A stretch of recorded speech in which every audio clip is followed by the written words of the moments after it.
ನಮಸ್ಕಾರ ಸ್ನೇಹಿತರೆ, life Karnataka YouTube ಚಾನಲ್ಗೆ ಸ್ವಾಗತ. ಚಿನ್ನ ಖರೀದಿಸುವ ಮುನ್ನ ಈ ಸುದ್ದಿಯನ್ನ ತಪ್ಪದೆ ನೋಡಿ.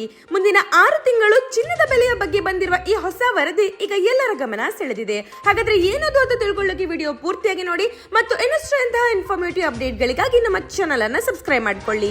ಹೌದು, 2026ರ ಆರಂಭದಲ್ಲಿ 10 ಗ್ರಾಂ ಚಿನ್ನದ ಬೆಲೆ ಸುಮಾರು 1.8 ಲಕ್ಷದವರೆಗೆ ಏರಿತ್ತು. ಆದರೆ ಈಗ ಅದು ಸುಮಾರು 1.4 ಲಕ್ಷಕ್ಕೆ ಇಳಿದಿದೆ. ಅಂದರೆ ಸುಮಾರು 30% ಚಿನ್ನ ಕುಸಿತ ಕಂಡಿದೆ. ವಿಶ್ವ ಚಿನ್ನದ ಮಂಡಳಿ ವರದಿಯ ಪ್ರಕಾರ ಮುಂದಿನ ತಿಂಗಳುಗಳಲ್ಲಿ ಚಿನ್ನದ ಬೆಲೆ ಜಾಗತಿಕ ಉದ್ವಿಗ್ನತೆ, ಅಮೆರಿಕದ ಬಡ್ಡಿದರ ನಿರ್ಧಾರಗಳು ಮತ್ತು ಡಾಲರ್ ಬಲದ ಮೇಲೆ ಹೆಚ್ಚು ಅವಲಂಬಿತವಾಗಿರಲಿದೆ. ಜಾಗತಿಕ ಪರಿಸ್ಥಿತಿ ಹದಗೆಟ್ಟರೆ ಚಿನ್ನ ಮತ್ತೆ ಏರಬಹುದು. ಆದರೆ ಡಾಲರ್ ಮತ್ತಷ್ಟು ಬಲಗೊಂಡರೆ ಹಾಗೂ ಬಡ್ಡಿ ದರಗಳು ಹೆಚ್ಚಾದರೆ ಚಿನ್ನದ ಬೆಲೆ ಮೇಲೆ ಮತ್ತೆ ಒತ್ತಡ ಮುಂದುವರಿಯುವ ಸಾಧ್ಯತೆ ಇದೆ. ಹೀಗಾಗಿ ಚಿನ್ನ ಖರೀದಿಸುವ ಯೋಚನೆಯಲ್ಲಿದ್ದರೆ ಮುಂದಿನ ಕೆಲವು ತಿಂಗಳುಗಳ ಬೆಳವಣಿಗೆಗಳ ಮೇಲೆ ಗಮನ ಇಡುವುದು ಉತ್ತಮ.